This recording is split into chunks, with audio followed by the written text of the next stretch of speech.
আমের বীজ বা আটি থেকে ওঠা ছোট চারা গাছকে আমরা কেটে সরাইয়ে মাতৃগাছের সায়ন নিয়ে ওই সায়নের আম গাছটার মাঝখান দিয়ে ফাটিয়ে সুন্দর করে ফেটে নিয়ে যাব ভি গ্রাফটিংয়ের জন্য একটা ধারালো চাকুর মাধ্যমে। এরপরে সায়নটাকে সাইজ করলাম ভির মতো করে, সাইজ করে ঠিক ওই কাটা গাছের মাঝখান দিয়ে জয়েন্ট করে দিব। যে কোনো এক সাইড সুন্দর করে মিলাই দিতে হবে যেন ক্যামব্রিয়ান লেয়ারের সাথে মিলে যায়। মিলাই দিয়ে সুন্দর করে পলি ব্যাগ দিয়ে এটাকে মোচড়ায়ে বেঁধে নিতে হবে যেন বৃষ্টির পানি না ঢুকে। আরেকটা পলি ব্যাগ নিয়ে আমরা উপর সাইডটাও মুচড়িয়ে বেঁধে দিব যেন পানি প্রবেশ না করে, বৃষ্টির পানি। ঠিক আছে, এরপরে একটা নট দিয়ে দিব। এরপরে 1.5 মাস পরে এটা অটোমেটিকলি জয়েন্ট হয়ে যাবে এবং এটা থেকে কুশি জন্মাবে। আর এরপরে আমি করলাম কি 2.5 মাস পরে 2 মাস পরে আবার বাড়িতে এসে দেখলাম আমার 4টা গাছেই কলম হয়ে গেছে অলরেডি, নতুন পাতা গজিয়েছে। এখন পলিব্যাগগুলি আমার কেটে দিতে হবে। আমি একটা ধারালো ব্লেডের মাধ্যমে পলিব্যাগগুলো সুন্দর করে কেটে নিয়ে আমি পরিষ্কার করে দিচ্ছি। এই যে পলিথিনটা খুলে দিচ্ছি। এরপরে এইটাতে দেখা যাবে 1 বছর বা 2 বছরের ভিতরে আম ধরবে।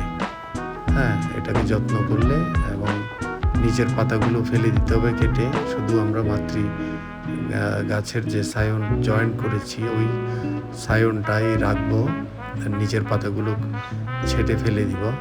এই যে পলিব্যাগ খুলতেছি সুন্দর করে, পলিব্যাগ ব্লেড দিয়ে, ধারালো ব্লেড দিয়ে আমি পলিব্যাগটা কেটে নিচ্ছি। অনেক দিন হয়ে যাওয়ার কারণে পলিব্যাগটা শক্তই লেগে আছে। এরপরে দেখেন এই যে জয়েন্ট হয়ে গেছে, অত সুন্দরভাবে জয়েন্ট হয়ে গেছে। এরপরে এটা প্রথম গাছ, এটা দ্বিতীয় গাছটাও এভাবে হয়ে গেছে আমার গ্রাফটিং করার পরে। 1.5 মাস আগে করেছিলাম, এখন জয়েন্ট হয়ে গেছে। তো এই যে এটা হচ্ছে 3 নম্বর গাছ, এটা তো কুশি গজাইছে, এখানেও আমি গ্রাফটিং করেছিলাম।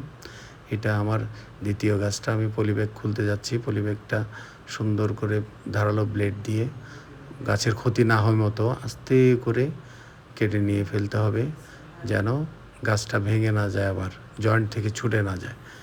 এরপরে আমরা নিচের অংশের পাতাগুলো ছেটে ফেলতে হবে যেন মূল পাতাতে শক্তি পায়। নিচের পাতা রাখা যাবে না। এই যে জয়েন্ট হয়ে গেছে গাছটা। এরপরে তৃতীয় গাছ, এটা হচ্ছে আমার 3 নম্বর গ্রাফটিংয়ের গাছ। 3 নম্বরটাও সফল হয়েছে। এখানে আমি 2টা গ্রাফটিং করেছিলাম একসাথে, একটা জয়েন্ট করেছিলাম ডাবল গ্রাফটিং। একটা মারা গেছে, এই যে শুকনো ডাল দেখা যাচ্ছে, আরটা হয়ে গেছে। এগুলো হচ্ছে সবে আম্রপালির গাছের থেকে নেয়া সায়ন, মাতৃগাছের সায়ন আমি এখানে বিচির গাছের সাথে গ্রাফটিং করে দিয়েছি। এই যে পলিব্যাগ খুলতেছি। আশা করি আগামী বছর বা তার পরের বছর আমরা আম পাবো। এবং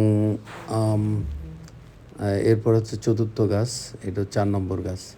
4 নম্বরটা সাকসেস। তার মানে আমি 4টা গাছের কলম করেছি, 4টা সাকসেস হয়েছে।